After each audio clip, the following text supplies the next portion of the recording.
दोस्तों, तो आज हम समझने वाले हैं कि रिवर्सिबल मशीन क्या होती है।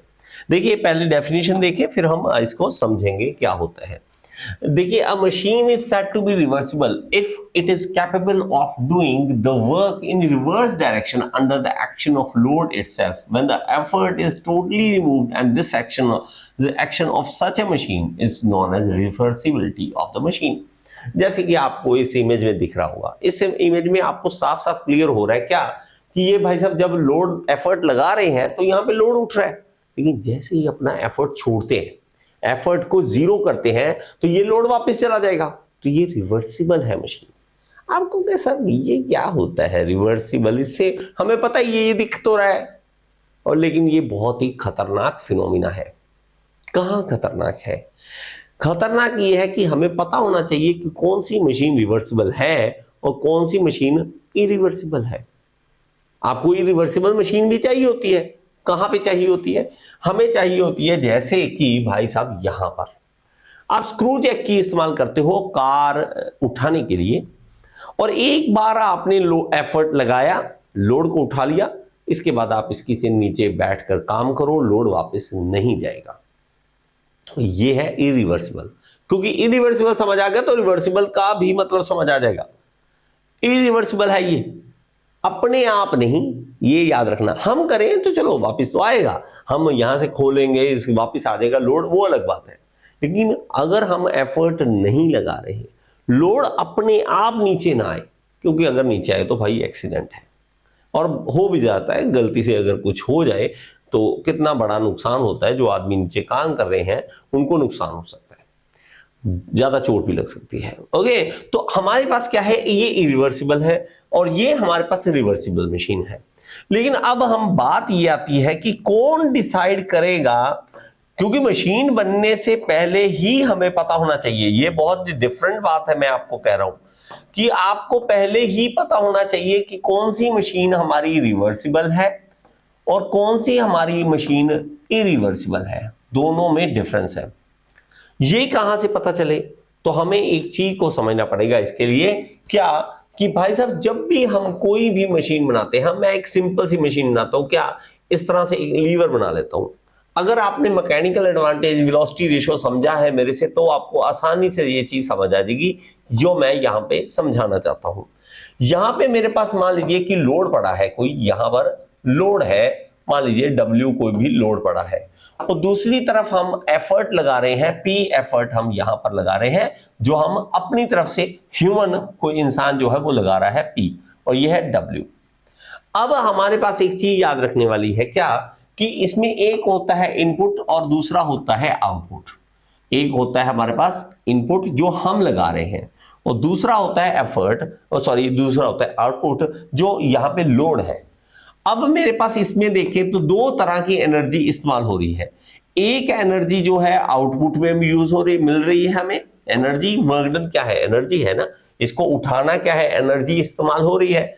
एनर्जी आउटपुट में है हमारे पास, और दूसरी तरफ एनर्जी जो है वो इनपुट में है। एनर्जी जो है वो इनपुट में है। हो दोनों तरफ एक तरह से वर्क डन ही रहा है। हो रहा है क्या? वर्क डन ही हो रहा है। लेकिन हम वर्क डन क्या है, एनर्जी नहीं है, तो क्या कहां से वर्क डन करोगे? तो work done is equal to energy. तो इसलिए हम यहां पे एनर्जी इस्तेमाल कर रहे हैं वर्ड। अब मेरे पास अगर देखा जाए तो ये अगर मैं डिस्टेंस y मानूं और ये x मानूं, तो p इंटू वाई ये हो गया इनपुट, w इंटू एक्स हो गया, ये हो गया हमारे पास क्या? आउटपुट। और आउटपुट और इनपुट एनर्जी बराबर हो जाए, इसको हम एक आइडल मशीन बोलते हैं कि ये एक आइडल मशीन है। आइडल मशीन है, और ये ऐसा इम्पॉसिबल है, आइडल मशीन बनना इम्पॉसिबल है कि जितनी हम एनर्जी डालें उतनी ही एनर्जी बाहर मिल जाए हमें, और कोई भी वेस्टेज ना हो, कोई भी वेस्टेज ना हो, ऐसा नहीं हो सकता, ऐसा इम्पॉसिबल है। तो आप कहोगे सर इम्पॉसिबल क्या है? फिर ये आप कह रहे हैं कि इम्पॉसिबल है अगर मैंने इनपुट पे एनर्जी लगाई 100 जूल की एनर्जी लगाई, 100 जूल की एनर्जी लगाई, तो आउटपुट में जो हमें मिलेगा, आउटपुट मिलेगा, लेकिन प्लस साथ में फ्रिक्शन भी कुछ ना कुछ एनर्जी ले जाएगी, फ्रिक्शन भी एनर्जी ले जाएगी, क्योंकि इसके अंदर फ्रिक्शन होता है फ्रिक्शन। और फ्रिक्शन एनर्जी ले जाएगा, तो अगर मैं कहूं 100 जूल की एनर्जी यहां पर है, आउटपुट हमें मिल रहा है मान लीजिए 70 जूल, तो फ्रिक्शन हमारा 30 जूल की एनर्जी को लेके जा रहा है। इसको पहले तो ये समझो कि फ्रिक्शन होता है, फ्रिक्शन के बिना कुछ नहीं है, फ्रिक्शन है, हर जगह पर है, फ्रिक्शन हर एक मशीन में है, तो फ्रिक्शन हमारा है, यहां पे ये बात समझने वाली है। अब हमें एक और बात समझनी है इसके अंदर, अब मैं थोड़ा सा आपको टेक्निकली तरीके से समझाता हूं, थोड़ा सा आराम से समझना।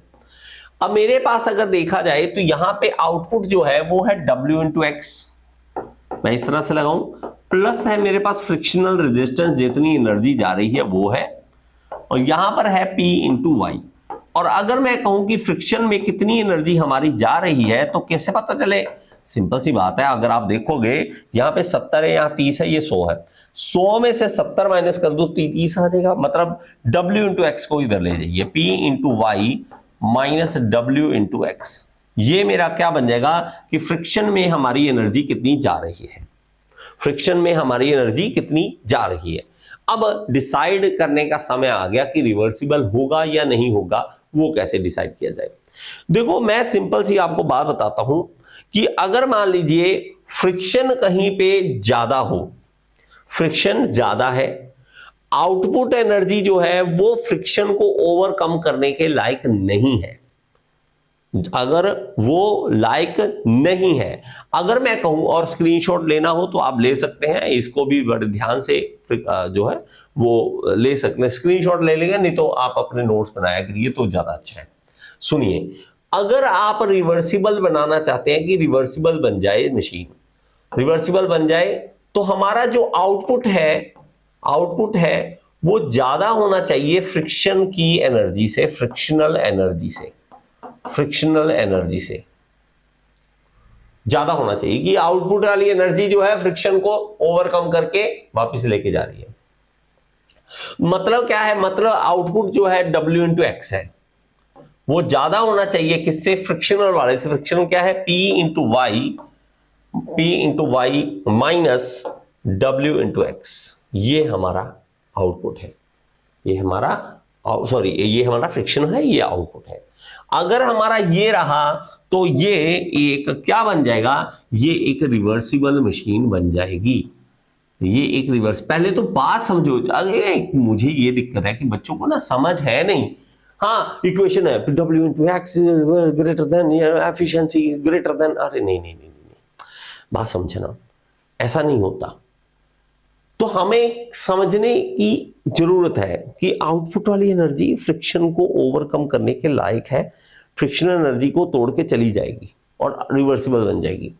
लेकिन अगर आप इरिवर्सिबल बनाना चाहते हो तो क्या करें? उल्टा कर दीजिए बस। इरिवर्सिबल अगर आप बनाना चाहते हो, आपकी जितनी फ्रिक्शनल एनर्जी होगी वो ज्यादा होनी चाहिए, आउटपुट आपका जो एनर्जी है वो फ्रिक्शनल एनर्जी को ओवरकम ही ना कर पाए, मतलब आउटपुट जो है वो कम रह जाए फ्रिक्शन वाली एनर्जी से। बस इतनी सी बात समझो, ये W इंटू एक्स जो है वो कम रह जाए फ्रिक्शनल वाले से, मतलब P into Y minus W into X, इससे कम रह जाए। हमने यही करा था ना, ये देखो फ्रिक्शन वाला यही करा था। अब हम बात को आराम से समझेंगे और चीजों को बात क्लियर कर देंगे कि सर ये हमारे, ये हाथ में पकड़ लीजिए, आपका चीज समझ आएगी। कैसे? देखो, अगर मैं क्या करूं कि ये W इंटू एक्स है, ये W इंटू एक्स है, यहां पे P इंटू वाई है, अगर मैं इसमें से एक तरह से एफिशिएंसी निकालने की कोशिश करूं कि एफिशिएंसी हम निकाल लें। एक आपने एफिशिएंसी का फॉर्मूला सुना होगा, मैंने आपको पहले भी करवाया हुआ है शायद, क्योंकि जो तो ऐप में वीडियो देखते हैं उनको तो सब पता है, ऐप में आपको लगातार वीडियो मिलती रहती है तो आपको पता होगा, लेकिन जो यूट्यूब पे देखते हैं उनके लिए थोड़ा सा कहीं कोई पार्ट मिलेगा, कहीं कोई पार्ट मिलेगा, तो आपको थोड़ा सा समझना मुश्किल हो सकता है। बात समझ आई? अब हम चीजों को समझते हैं कि ये क्या है। एफिशिएंसी जो है, हमने एक बात समझी थी, वो होती है mechanical advantage over velocity ratio. अब यहां कहें ना तो मैकेनिकल एडवांटेज दिख रही, ना वेलोसिटी रेशियो दिख रही, क्या करें? देखिए W इंटू एक्स को इधर लाइए, तो ये क्या बन जाएगा? W into X plus W into X greater than P into Y, 2WX बन जाएगा। ये समझ आ गया? इसको मैं नीचे ले जाता हूं, इसको हम अलग से करेंगे। ओके, इसको हम अलग से करेंगे। ऐसा ही है सेम, कोई बड़ी बात नहीं है। P इंटू वाई ये हमारे पास आ गया। अगर मैं कहूं कि P इधर लाइए, X उधर ले जाइए, 2W by P greater than Y by W, इस तरह से आ गया। ये बात समझ आई। अब मैं क्या करूं, W बाय P क्या होता है, मैकेनिकल एडवांटेज। अब मैकेनिकल एडवांटेज कहां से देखें, वीडियो मैंने आपको पहले दे रखी है। तो ये क्या है, 2 इंटू मैकेनिकल एडवांटेज, और ये होती है वेलोसिटी रेशियो। वेलोसिटी रेशियो 2 इधर ले जाओ, mechanical advantage greater than velocity ratio, velocity ratio upon 2, और वेलोसिटी रेशियो को इधर लाऊं तो mechanical advantage over velocity ratio greater than 1/2। 1/2 का मतलब क्या है, ये यहां पे एफिशिएंसी बात करें तो एफिशिएंसी 50%। ये क्या है, एफिशिएंसी का फॉर्मूला है mechanical advantage over velocity ratio. तो एफिशिएंसी कितनी निकल गई, ग्रेटर देन 50%। अगर 50% से ज्यादा एफिशिएंसी है किसी भी मशीन की तो वो क्या बन जाएगी, वो यहां पर हमारी रिवर्सिबल मशीन बन जाएगी, जो हमने पहले कंडीशन रखी थी।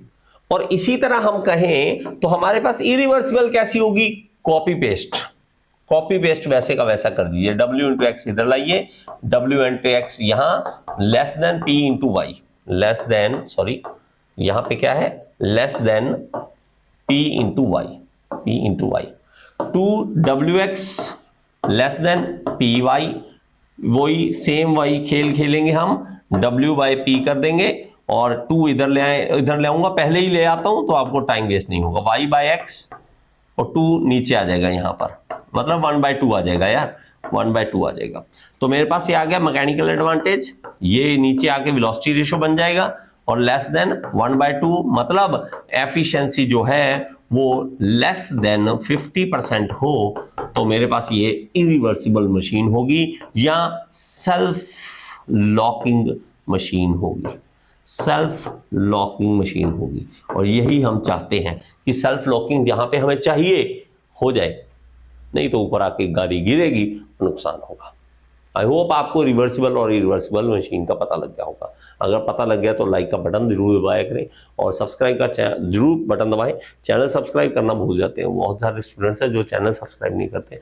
और अगर आप SSC JEE RRB JEE की तैयारी करना चाहते हैं तो आप मेरे ऐप डाउनलोड कर सकते हैं। ऐप के अंदर कोर्स है all in one AJEE course. Thank you so much. Next video में फिर से मिलेंगे।